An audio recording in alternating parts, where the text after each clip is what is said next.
Hi, I'm Laura. Hey, I'm Steffen, and you're listening to Attributed, a podcast library by Dreamdata. The purpose of it is to store and share all the knowledge that we have gathered across Dreamdata employees through our LinkedIn Lives, podcasts, and webinars.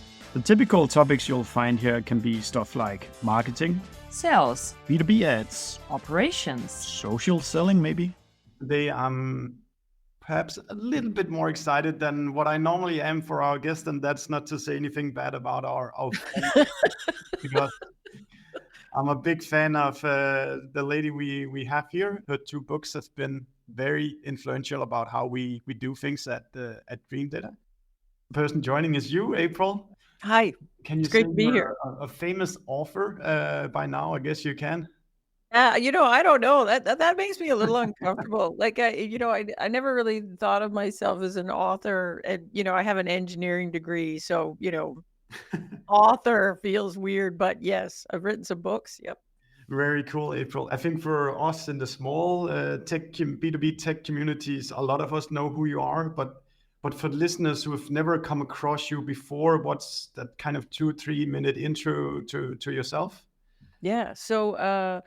So I spent 25, 30 years as a repeat vice president of marketing at a series of venture-backed startups. I think I did 7. So the reason there's so many is 6 of those got acquired. And so through acquisition, I ended up running marketing and product teams at a bunch of big companies, including Siebel Systems, IBM, Nortel, to name a few. Yeah. And so about 7 or 8 years ago, I made the switch from working in-house to being a consultant. And so now what I do is very specific. So I only do positioning work. I only work with B2B tech teams and generally kind of enterprise B2B, like big enough deals that they have a salesperson involved at some point in the sales process. And so, yeah, that's what I do. Yeah, and I think you've become quite good at it. Yeah, I hope so. I don't know. I guess my first question is kind of, what was that insight that made you realize that you needed to write the first book? Obviously awesome. What had you like continuously come across that made you feel like that there's actually a book that is needed on this topic right here? Yeah. Well, I started out in my very first job as a product marketer. And one of the things we did with the first product I ever worked on is it wasn't a very successful product. And so we considered just end of lifing it. And instead, we made a decision based on some customer information that I had gathered. We made a decision to pivot, or essentially what we did was reposition the product. And this repositioning was, we just kind of messed around until we got something that we thought worked. And it ended up being super, super successful. The company took off. We ended up being acquired by a big company in San Francisco. And through a series of weird events, I ended up being the vice president of marketing for this new division. And so in this new division, because we had so successfully repositioned this previous product, they gave me a bunch of other products and said, great, like do that same repositioning thing with those things. And I was like, well, I don't even, we didn't really have a process to do it. Yeah. So I thought, like thinking on my feet, I was just like, all right, I'm going to figure out how to do this. So I had a bunch of coffee meetings with really smart marketers that I knew. I read a bunch of books. The new company was a big company. They had an education budget. I went back to school and took a bunch of courses. And what I discovered is, although we talk about positioning as a foundational marketing thing, there is no accepted methodology to actually get it done. And that blew my little mind. I just assumed that we knew how to do this, and I just hadn't figured it out yet. But what I discovered was everybody's doing it in their own special way. And so from that point forward, positioning became a bit of a specialization for me. So I was continually getting new products and people are like, figure out how to do this. I had done it a few times and gradually kind of figured out a methodology that was sort of repeatable. That I could do this over and over again. So in the later part of my career, if you hired me as the vice president of marketing, part of the reason you hired me is I could talk intelligently about positioning. And if you came and said, we think we have a positioning problem, I could describe how I figured we were going to solve it. So when I made the switch to consulting, it made sense to me to focus on that. It also made sense to me, like I should write this down so that everybody knows how to do it, because it seems crazy that we don't all know how to do it.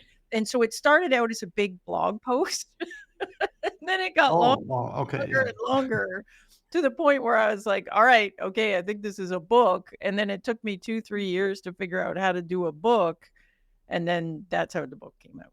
I think that's a really good story, and I can just tell by the experience we've had at Dreamdata, just following the recipe in the book, that it's kind of this exercise that you walk a little bit around it, because why is this meaningful to do? Why should we spend time on doing? And then 3 months go by without you actually doing it.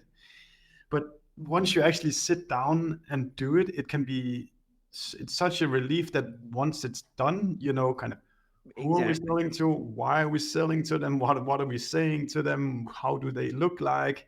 Marketing knows who to attract. The sales team knows who they're trying to sell to, and the product knows who they're building the product for. But if you haven't made up your mind about these things, then everybody's just running out in different directions. That's exactly it. So the positioning, in my mind, it's this really foundational thing. Like it defines who's our competition, how are we different, what is the value we can deliver that no one else can, what is our definition of a really good fit customer, so that's who we're focusing our marketing and sales efforts on, what is the market that I intend to win. So it's hard to do anything without a good, crisp definition of all that stuff across marketing and sales. If you came to me and said, okay, let's do messaging on the homepage, I'd say, great. Who do we compete against? What's our value proposition? How do we win? What's our best fit customer look like? And we'd have to have really succinct answers to these questions. Most companies have an idea about the answers to those questions, and then those answers are not consistent across the organization depending on who you ask. So if you ask sales, who do we compete with? You generally get a very different answer than if you go and ask product, who do we compete with? Because they're thinking about competition in different ways. But marketing, sitting in the middle, needs to get really tight on that. Yeah. And then sales and marketing should be in agreement in that, right?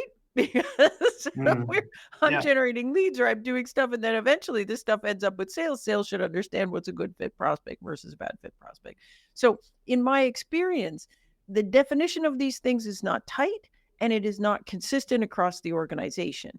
So eventually where I landed as a marketing executive was, if I could get everyone together in a group, marketing, sales, product, the CEO, customer success, bring everybody together in a group, and then work through some sort of an exercise so that we're not just all standing together in a room saying, I think people love us because of this. No, I think people love us because of that. Like, we need an exercise or a process to follow that, as much as we can, takes the opinions out of it. And then what we get is we all get to bring what we know about the customer to the table together. We all get to have a discussion about it, and we all get in agreement and alignment on the component pieces, so that we come out the end and we're all singing the same song. We're all like, yep, this is who we compete with. Yep, this is our value. This is what we're going after. And then we can all go and do our separate things, but we're doing them in the same way with the same base level information. Yeah, it's really, really, really, really powerful. Why do you think this work landed on the marketing desk and not on somebody else's desk? Because we care the most. That's why. So we care the most. Because we're trying to do a bunch of things that are one step away from positioning, which messaging is the obvious one. So we're building campaigns. We need to understand who the target market is for that. So every day we're doing a bunch of things that is literally 1 degree removed from positioning. So we care the most, and we suffer the most when it sucks. Because none of our stuff works. If we are trying to build campaigns on mushy positioning, we will fail as a marketing department. So this became very clear to me early in my career. Like, I come in, I'm the brand new VP marketing, and if I look at this positioning and I don't have crisp answers to these questions, I can't build campaigns. Like, I can't do anything. I can't write messaging. I can't do anything. And so everyone in the company is like, go wave your magic, revenue generation wand. And you're like, man, we really got to fix this foundational stuff before we get there. Yeah. Sales, they're also close to this stuff, but they're in an environment where they can kind of dance around things. And, if we're talking enterprise deals, they get more than one shot to talk at the customer generally. And Mm, so it matters to them a lot too, but it matters in a different way. And they don't even know what positioning is for the yeah, most part. yeah. So they may have the problem, but they don't know the cause of the problem. On the product side, it matters, but product lives a little bit in the future in general. So product is thinking about where's the product going to go next, and what do we want to build and next, and what does roadmap look like, and how do things fit together. And so they care a bit about the here and now. If they're smart, they care a lot about the here and now. But a Yeah. lot of product teams are kind of oriented in the future. So positioning, in my opinion, is very much about how do we win right now?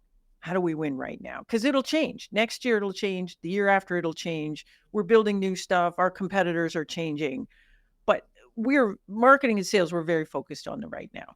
But Mm, here's the problem. So marketing cares about it the most. Marketing can identify when we have a positioning problem. So it seems like, well, marketing should own this. The problem is that marketing doesn't have all the information they need to fix positioning. yeah. We actually need input from the sales team. We need input from product. Ideally, we've got input from customer success and whoever else on the executive team cares a lot about this stuff. Yeah.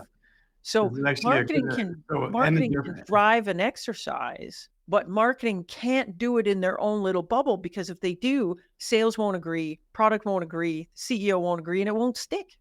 Exactly, and it's pretty much what Anna is asking here. What's the best argument you've used to bring the team, sales, product, everybody, CS into the table for alignment? So the first thing is that everybody's got to agree there's a problem. If they don't think there's a problem, they're not going to agree to dedicating any time to fix it. So because marketing feels the problem first, usually, in my opinion, the best way to get alignment around this stuff, or to get agreement to look at it, is to go talk to sales, because sales feels the pain if it's bad, and they just don't know how to name it. So what I would do if I was a brand new VP marketing is I would say, hey, I'm going to go, spend my first week listening on first sales calls with the sales team. And in a first sales call, you hear it if it's bad. First sales call sounds like this. Customer gets on, rep is like, okay, we're going to give you the demo, show you the thing. They get on, and you'll get 10 minutes into a pitch, and the customer will be like, whoa, back up, stop. Yeah. Go That's back to the not beginning. what on your website. That's not what. Back to the beginning. Do it again. Like, I'm not sure. Like, just do it again. I missed something. And so you'll hear this confusion where the customer's trying to figure out, what the heck is this thing? Not why is it great? Like, Yeah. just what is it at a base level? That is generally a positioning problem. Second thing you'll hear is customers will compare you to things that you don't compete with. So they'll say, oh, yeah, I get it. It's just like Salesforce. And you're nothing like Salesforce. You're not even in that market. And so there's something in the way the rep is talking about it, or what they were exposed to in marketing, that's making them think you're a CRM and you're not even a CRM. So that's a problem. And then the other thing you'll hear on first sales calls of the positioning smorshy is customers will say, yeah, I get it. I get what it is. It's this thing. Yeah, I get it. But I just don't get why anyone would pay for it. Like, why wouldn't you just do this with a spreadsheet? Or why wouldn't you just do this with my accounting package? And it kind of works. So they get what you are, but they're not really understanding your value. So if I'm hearing that in sales, then I go for lunch with the VP sales and I say, hey, I'm stupid. I'm new here, but here's what I'm hearing in sales calls. Do you think that's common? Like, am I hearing something that you've seen? And if the VP sales says, oh, yeah, we get that all the time, then I'll say, you know what? In marketing, this is often a positioning thing. And so then I explain what positioning is. And then I ask the question, have we ever really sat down and looked at our positioning in this company? And the answer is almost always no. And I say, you know what? It's going to take a couple days, but I think it would be cool for us to get the gang together and look at it, because I think it would really improve what we're doing in a first call. And if sales says, yep, then I'm halfway home at that point. Then what I do is I go over to product and I inform them. So I go over there and I'm like, hey, I'm sitting over those sales calls. Here's what I'm hearing over here. Do you see that when you talk to customers? Do you find that people think we're this when we're actually this? Do you find that people having like a first conversation, they're having a hard time figuring what we are? And if product agrees, now I'm ready to go to the CEO. Now I go to the CEO and I say, hey, I'm new here. I don't know this much, but I sat in on a bunch of sales calls. I heard this thing. And in marketing, we call this positioning. And I think it would make sense before we pour a lot of money into marketing campaigns and stuff. It would make some sense for us to just look at our positioning. Maybe it's fine. Let's just get the gang together and look at it. We'll need a couple of days. And the first thing usually the CEO says is, well, what does Amy over in sales think? I said, I don't know. You should call her. But I already got her. So he calls her and she says, yeah, you know what I was talking? Yeah, I think it's a good idea. And then they talk to product. Product says the same thing. This is how you build consensus to even do the exercise in the first place. If I just walk into the CEO's office first week on the job and say, hey man, your baby's ugly. No way. Like no one's gonna say, yeah, we're gonna give you 2 days, brand new VP marketing who doesn't know anything about anything. That's funny. No one's gonna agree to do the exercise. So I don't have any political clout yet, but sales does, product does. I need to borrow their clout. That gets everybody in the room. Then once I get everybody in the room, you cannot just get them in the room and have it be a free-form discussion. That'll be a disaster and it'll just be a battle of opinions.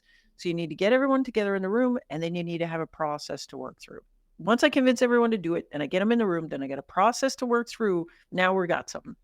That's super nice. I really love that anecdote with if people are not understanding why it's valuable and worth paying for, then you have really attracted the wrong people through your marketing. And you've done so because you've not figured out who it's valuable for, who's going to love the product and see the value and are willing to actually pay for it. Right. I see there's another question, which I think is the same, which is like, you know, how do you get leadership, sales, product more on board for these kind of things?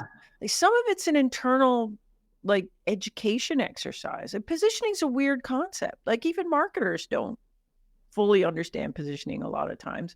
And it's kind of an advanced marketing concept, which is terrifying really because it's so foundational. But if you can educate the team a bit on this is what it sounds like when it's bad. This is what it sounds like when it's good. This is what we mean by positioning. These are the piece parts. This is why it's really important for us to have our arms around the piece parts. You know, not to just sell my own book, but my book is it's a short, easy read. And if you can convince other folks on the team to read it, sometimes that helps people get the religion on this stuff.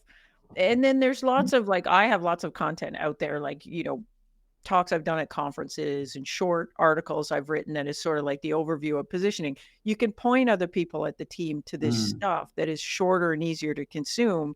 Again, it's a bit of an education process, generally. Yeah. You can also cherry pick from April's podcast, for example. If you're facing a lot of competition, there's a podcast on competition, then you could start feeding that to your sales team. And maybe that's the gateway drug further. Yeah. April, so now we've kind of that whole intro to what positioning is, and I could just stay on there all day. But did you then become aware about, since another book was needed, what was kind of missing in the first book that you're trying to get around to in this new book called Sales Pitch? Right. Well, after I finished the first book, it was a terrible experience just producing the book. Like writing the book was easy, but then you have this whole 1.5 year long production thing to get the book out the door. Oh, wow. And at the end of that, I said, well, that's it. That's good. I only have one book in me. I only know one thing, which is positioning. I've written the book. I'm done. No more of that. However, after I was working with clients on this stuff, and I've been working with clients for a few years before I wrote the first book, and then a few years after. And after I wrote the first book, we went into lockdown. So COVID hit. And I got very, very busy because a lot of companies were trying to do emergency repositioning on account of COVID. So I got a lot of repetitions in working with companies. And, you know, at this point, I probably worked with 250 companies, you know, doing positioning exercises. That's a and lot. There was assumptions that I made in the first book that it turned out were incorrect. And so the first big assumption was I assumed that a reasonably mature company would know how to build a sales pitch or would have an internal way that they agreed on for building a sales pitch. Yeah. So at the end of my first book, at Obviously Awesome, there's a question, how do you test the positioning? And I say, well, you just take the positioning, turn it into a sales pitch, get your reps to test it out with qualified prospects, tune it, and then, and that'll validate that the positioning is working. And then if it works in sales, then we can translate it to messaging, and then, we can all run with it. But in my consulting clients, when I said that, okay, well, you're just going to do it in a sales pitch, they'll say, oh, okay. Yeah. And then they go away and have no idea what to do. Yeah. So the vast majority of companies I've worked with have a sales pitch already. They have sales teams, so they have a sales pitch. But the sales pitch falls into generally one of two camps. Either the pitch is some set of slides that has existed since the dawn of time. Nobody knows who first created it or where the structure came from. And over time, it just gets tweaked. So every time we have a new release, we add a slide, or maybe once in a while, there'll be a big fight. Hey, this one at the end should come at the beginning. Let's try that. Yeah. But the structure of the pitch, there is no real structure. It just kind of, it's a pitch. It's been around forever. No one knows where it came from. And if you ask people, why do you do the company overview at the beginning? I don't know. We've just always done it like that. Who cares about So that's it. Right. So that's one style. The other style is there's no pitch at all. And what we're actually doing is a demo. And the demo is a product walkthrough. So there are 7 drop-down menus. We get the customer on the phone. We maybe ask them a few questions like discovery stuff. So what are you looking to accomplish? Some things like that. And then we just jump into the demo, and there's 7 drop-down menus, and we walk through every single feature in every drop-down menu like they're all equivalent. And that's the demo. And we get to the end, and then we say, so what do you think you want to buy? Which is weird if you think about how much energy and time and effort we're spending on the marketing side, getting just the right words and having that positioning be great. And we're working about storytelling and all this stuff. And then we throw it over to sales, and what happens? Nothing. We're just features. So I'm telling customers of mine, hey, take the positioning, translate it into a sales pitch and go. And they're looking at me like, how do we do that? So when I was internal as a VP marketing, whenever I did one of these positioning things, me and the VP sales would sit down and build a new pitch. And the way we built that pitch changed over time. So when I started, I just used whatever the company had, and we attempted to make the positioning work in whatever the company's sales pitch structure was at the time, which a lot of those companies, it was problem solution. So we would talk about the problem. And the problem was always really stupid and vague. So we'd say, I'm selling a database, and I'd say, the amount of data being created in organizations is growing exponentially. Yeah, no kidding. And then we jump into the product walkthrough. Yeah. So that was what I was using until I got this job at IBM. So I got this job at IBM, and I had to build a sales pitch there. And like everything else at IBM, they had big structures for all this stuff. So my boss came and gave me this binder. It's like this fat. And he's like, this is the IBM process for building a sales pitch. I'm like, you're kidding me. And then a 59-step process. It was crazy. And so at the beginning, I thought, this is overkill. This doesn't make any sense. Like, why are we? Anyways, after I'd built a dozen or so pitches using this thing, I started to see the genius in it. Now, a lot of it was very specific to IBM, and IBM selling at the time when I was there, our deals were giant, 10 million plus deals, a small deal. So, but there were pieces of that pitch that I thought were genius. So one was they never started with the problem, and they never jumped straight into product. They always started with their insight in the market. And that gave us a way to start the sales pitch that was really oriented around our point of view, how we look at the market. The other thing they did was they always painted a picture of the whole market, and they didn't just position themselves, they positioned everybody else. So they'd say, look, there's 3-4 different approaches to this problem. You could approach it this way, and companies like XYZ, they do that. Or you could approach it this way, and companies like this do that, and we approach it like this. And they'd have a big discussion with the prospect there, and that's where they do discovery. And I thought, well, that's genius. Now we have a pitch that actually incorporates discovery and not just positions us, but positions us in the market against everyone else. The other thing was that when they did talk about product, they never talked about features outside of the context of the value the features delivered. So they'd say, look, we have a database. There's 3 big value points of why you would pick this database. The first one is it's a platform for innovation because it's really open and it plays well with other things. Here are the features. got a great API. We got a bunch of standards we adhere to, blah, blah, blah, blah, blah. So they would never just jump to talking about the API. They talk about why does it matter and then tell you the features. Yeah. Anyway, long story short, I Maybe leave IBM. I think it's an interesting concept, which is also in your book, that what is the insight that you have. Maybe you can just elaborate a little bit what it means to have an insight or a point of view or whatever you want to call it. This is probably the most difficult part to figure out of a really good sales pitch, is this opening frame setting with insight. And for a long time, I couldn't describe it to people. Like, I would have wrote this book 3 years ago if I could describe that to people. And even now, I don't know if I'm doing a great job, but I'll give you an example. So usually if you look at your differentiated value and say, look, we're the only company on the planet that can deliver a combination of this plus this plus this, you can ask yourself the question, what does a customer need to understand in order to understand how important that value is? Most companies, the product was originally built with some kind of insight into the market, where the founder looked at the market and said, do you know what sucks? Databases suck because they don't do these 3 things. And they don't do these 3 things because most people think about databases like this. But if you're a small company or a big company or some kind of specific company, you need a database that does something different. There's this insight that tells you the current stuff has a bunch of shortcomings. So we need to look at this a different way. So we actually want to start our sales pitch with that. Can I give you an example? Because I think an example makes this work better. So I worked with a company. They've been acquired by Salesforce. The company's called Level Jump. They've been acquired by Salesforce now, so they don't exist. So they're a good one to use because nobody's going to get me in trouble if I pitch this one. So company that I worked with. So what they have is a sales enablement solution. Think training for sales reps. This is a terrible market, super crowded, all kinds of other folks in the market.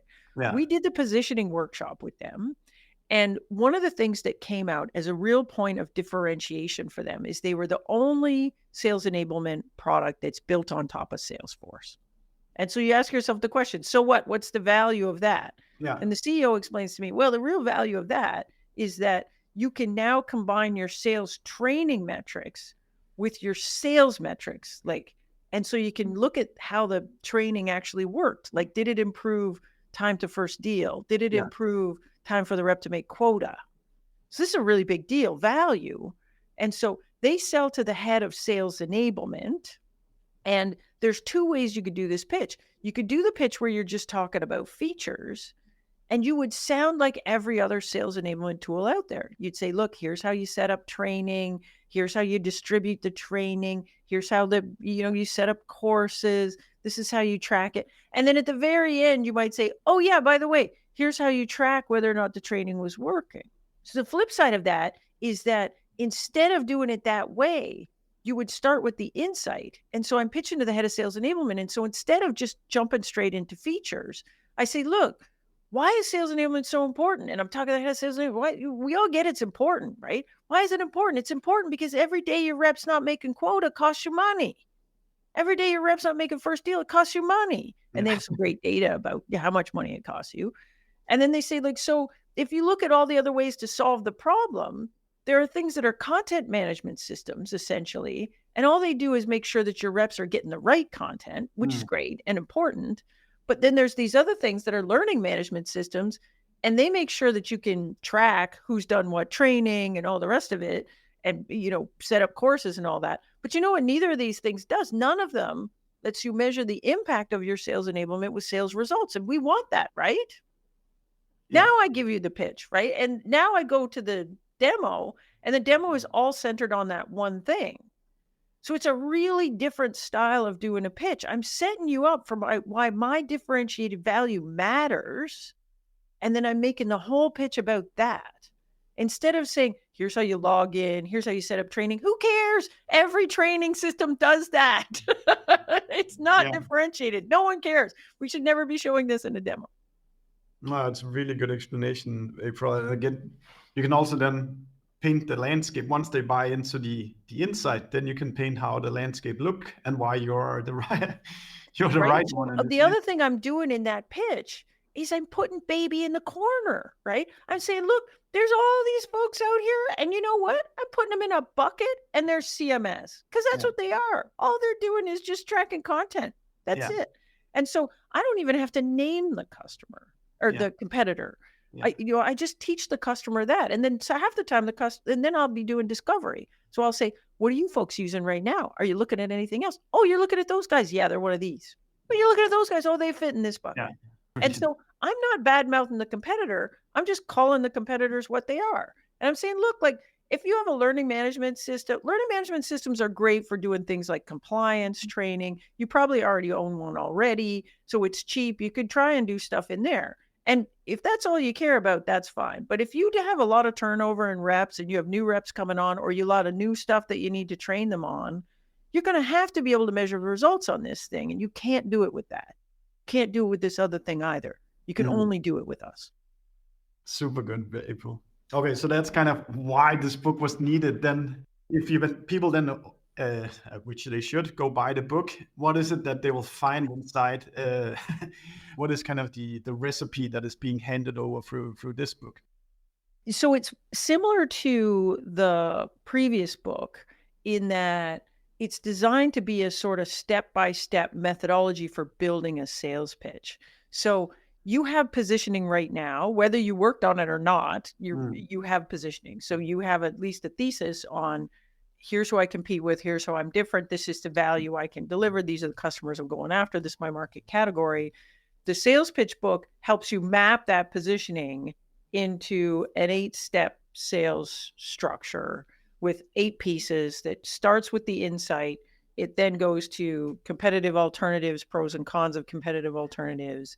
Then we have our view of a perfect world, which is where us and the prospect get in alignment, where we say, look, a perfect solution would have these characteristics, right?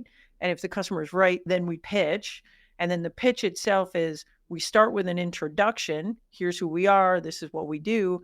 Then we move to differentiated value. So here's my points of value. Here are the features that enable that. And if we do demos, that's probably the demo.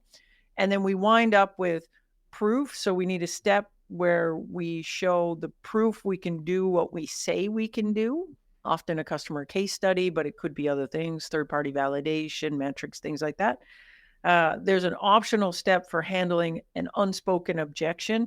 Obviously, a rep is going to handle any objections that come up during the call, but sometimes we have big unspoken objections around, how hard is this thing to deploy? Or do I have to buy everything all at once? Pricing structure, things like that. So there's an optional step in there to handle an unspoken objection. And then the last step in the pitch is the ask. So what do we want? What's the next step in our sales process? And how do we get the client moving to the next step in the process? So it explains those 8 steps. And then it explains how to take your positioning and map it in there. So how do we get to those 8 steps? That's very, very straightforward. That's the idea. Yeah. It shouldn't be that hard. The really hard step is this insight thing and getting your arms around this point of view. We're not used to thinking about pitches starting that way, even though lots of companies do start their pitch that way. But it tends to be very mature organizations that are really good at this stuff, know how to do that. But younger organizations or organizations where the sales function is not as mature, this is usually a new way of thinking about the pitch.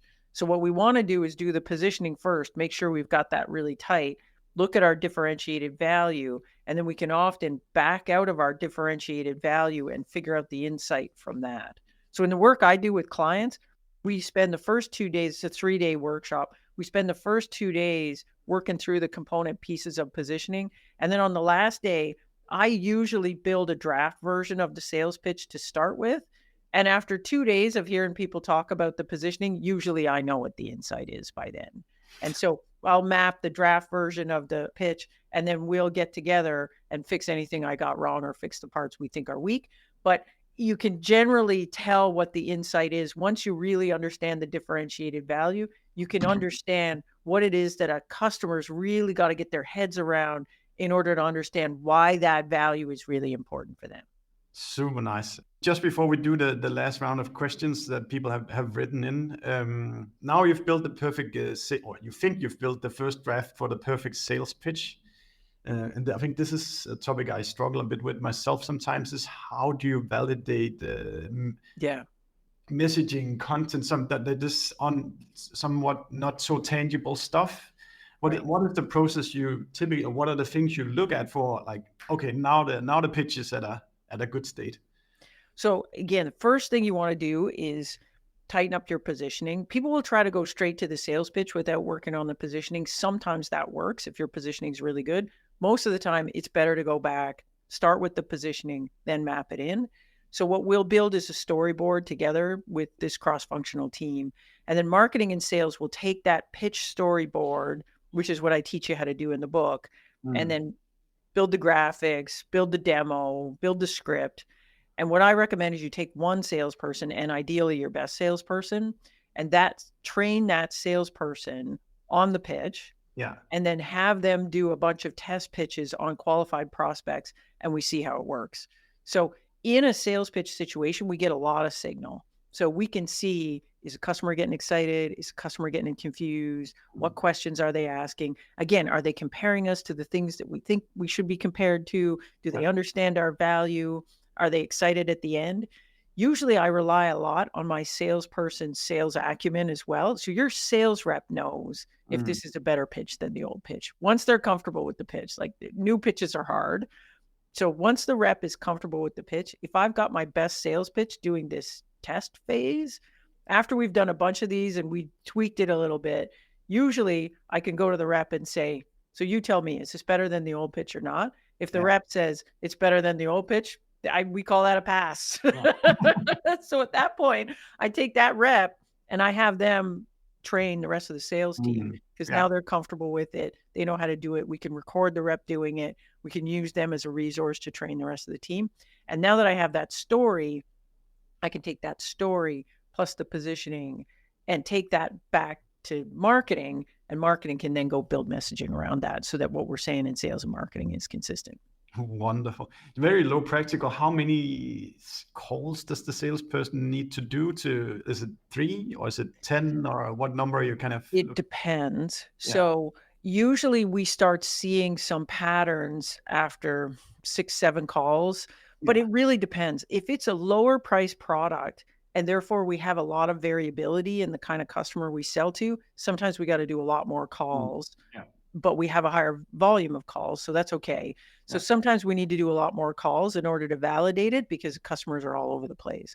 If it's a bigger value deal, we tend to have fewer calls, but the calls tend to be more consistent because it's a more consistent target market because it's narrower. And so with those, sometimes we'll see, we'll do 4 or 5 calls and we'll be like, yeah, that looks good. We're feeling good about this. Yeah. Wonderful. Okay, one question here from Andrea. I want to take, we do this one, but then I want to take this other one about the Zuora deck. Oh yeah, that's Lars. Okay. Let's take this one first, and then we take Lars afterwards. Sure. So this is Andrea asking, how do you translate the positioning into a messaging document after it was validated? Do you have a template you recommend using? And then Andrea is saying she's enjoying your podcast and a lot, and looking forward to season number 2. But how do you take the positioning work and then put it into messaging frameworks? So generally, our messaging is really oriented around the differentiated value. So when we do the positioning, that step where we're talking about differentiated value and how features tuck into that generally forms the base of our messaging. So if you think about a typical homepage, there's a tagline, there might be a sub-tagline, and then you're jumping into, look, we have 3 main points of value, 1, 2, 3. We define that in a typical positioning exercise. In my opinion, a messaging deck's a really good thing to build, or a messaging document, because in there, we can get agreement on boilerplate stuff. So here's the tagline, here's our 3 points of value and the improved messaging around that. Here's what features we're going to talk about in each of those points of value and the improved message around that. Here's our company 50-word, 100-word, 150-word description. You might have some standard boilerplate stuff around, here's a diagram we use to describe the product, and here's the messaging around that, and is this the approved stuff? And so I like to get all of that in a messaging document, get everybody to approve it, and then anything we go to build, we start with the messaging document, and it's 1 degree away from that. Yeah. If we don't build a messaging document, the problem is we fix the homepage, and then when people want to do a campaign, they'll look at the homepage and then make a campaign, and then they want to do another campaign, and instead of going to the homepage, they go to the previous campaign, and the next thing you know, you have 6 degrees of Kevin Bacon. Everything is and then you get to like the last thing, and you're like, that's nothing like the messaging we started, and you'll get this message drift. Yeah. If we're always starting with the messaging document, then we're 1 degree away from that. I have a template that I don't know how useful it is, but I have a template in the templates that I give out. So if you sign up for my newsletter, which, you can go on my website, aprildunford.com/books, and there's a sign up form for the newsletter, or you can go directly to the newsletter, which is aprildunford.substack.com. But if you sign up for the newsletter, in the welcome email that you'll get back when you sign up is a link to the templates. And so it's all the templates for both books combined into one workbook. So if you want to sit down and do the whole thing all the way through, it's designed as a companion to the book. So it doesn't give you everything. You still kind of need the books too. But I think it's a useful resource if you're trying to figure out some of this stuff. And so there's a messaging doc template in there as well. That's wonderful, April. I think it's the same as the positioning work. Like you when you're in particularly in a startup, you just want to go out, run fast and do stuff. Yeah.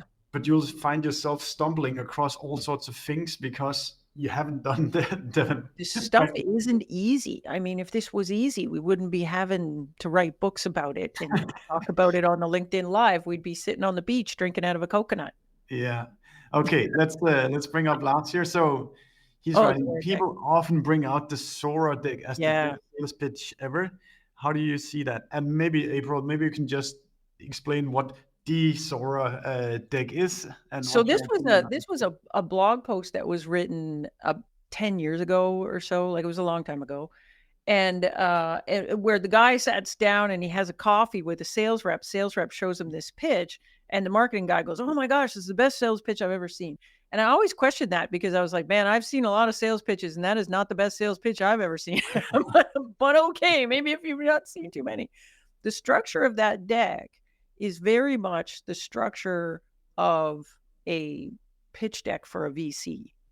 So it starts with this idea of there's a big change in the world. And this big change in the world is going to blow everything up. And there's going to be winners and losers, and you don't want to be a loser. And so the winners, end up looking like this, and you want to be a winner. And here's how we're going to help you do that. Yeah. The problem with that structure for a sales pitch deck, it's kind of the way we pitch to VCs, because VCs are looking at a very long time frame. And so we can credibly talk about a big change in the world that's going to blow up all the leading companies out there, and we 3 people in a basement are going to be the last one standing. And that might be true if our horizon is 10 years, but it's missing a lot of things that we really need in a sales pitch deck. So the first thing is starting with the change in the world is a bit like my example where I said we used to always start with the problem. The problem with the change in the world is that every other company sees that change. Like it's the same. So it's me talking about the volume of data is increasing exponentially. Yeah, every one of my competitors can talk about that. Yeah. So there's nothing differentiating about the change in the world. It has nothing to do with us. It is external to us. Yeah. So I think starting with your insight in the market, that points to just us. Nobody else has that insight, just us. So I don't think change in the world is differentiating. Second thing is the Zora pitch deck has no concept of differentiated value. None. It literally has a step that says our features are magic gifts we give to the market. I'm like, what? No, our features enable differentiated value for the customer's business. So I don't understand a sales pitch that doesn't really orient around differentiated value. Now, if I'm pitching to a VC, they don't care that much. What they're looking is, how are you going to dominate a market? Yeah. And that's a different discussion. But what the customer wants to know right now is, why should I give you my cold hard cash right now? What value is this thing going to deliver? Because I got to justify it to my boss. Yeah. Well, I got to go to my boss and say, we're going to increase sales by this much. We're going to decrease costs by this much. We're going to do these things. If I can't express that to my boss, I'm not going to get the deal approved. Like there's a reason Zora doesn't use this pitch deck structure anymore. They don't. So I don't think so. is there a narrow case where it might work? Potentially. Like if you were only fighting against the status quo. So let's say my only competition was a spreadsheet. Yeah. And there was nobody else in the market that was credible except me. Maybe I could come in and build that pitch and say, you know, the world is changing and spreadsheets are no good anymore. You're going to have to actually buy software. And I didn't have to worry about positioning against any other software platform or any other thing. Maybe I could get away with that structure. But the minute I had competitors in the market, then I'm in this situation. Why pick me over the other guys? And that deck doesn't answer that question because it pretends that there might be other competitors out there, but they're losers and they're all just going to magically get blown away because of market forces that are happening in the future. That's not a good way to win a deal right now. That market force hasn't happened yet. That change in the world hasn't happened yet because those companies exist and they're doing well. I think, like, just out of personal anyway, I'm not a fan of that structure at all. I'll tell you the other thing. I've worked with 250 companies. I've never bumped into a company that's using it.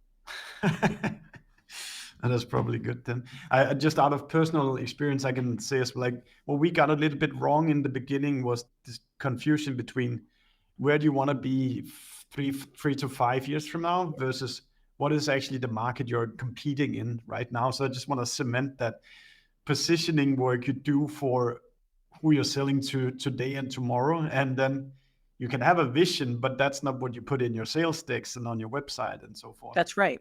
So in general, customers are not buying you for where you're going to be in 5 years because they got today's dollars and they have to go justify it to their boss today. Yeah.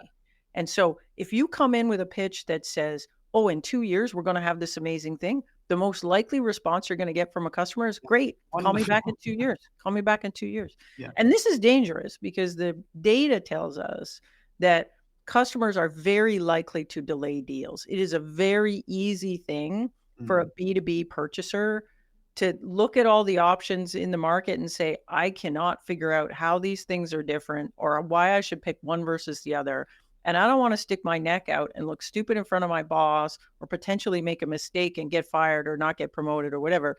And so it's very easy for a customer to come and say, you know what, now's not a good time. And so if you look at the data on this, it's terrifying. So in B2B, 40 to 60% of B2B purchase processes end in no decision. And if you scratch down on the data there, it's not no decision because they decided the status quo was better. It's no decision in the majority of times because they looked at all the options. They couldn't figure out how to confidently pick one because they all look the same and the companies are all saying they're the same. And so they decide to just stick with what they've got because what they've got is good enough and kick the can down the road rather than making a mistake. So the quote from Matt Dixon, whose research proved all this stuff to be true, is customers are much more worried about messing up than they are about missing out. Yeah. Okay, so Christian writes, I work in enterprise sales, and to be honest, all products in our field looks the same. The white man issue. All companies working with marketing data sounds the same when looking at a web page. It seems it is very hard for marketing to understand those small, very important details. Yes. How do you get around this? So this is the problem. I would say a good percentage of companies that come to me say that. So they'll come to me and say, you know what our positioning problem is, April? We're just not differentiated. Like we all sound the same. We all look the same. There's 1,000 options in our market. How do we stand out? And here's the reality. If you come to me and your company is doing 2 million revenue, 5 million revenue, 10 million revenue, every day you have customers choose you. They look at their options and they buy your stuff. So if that is true, there is a reason that they choose you. And maybe marketing doesn't understand what the reason is.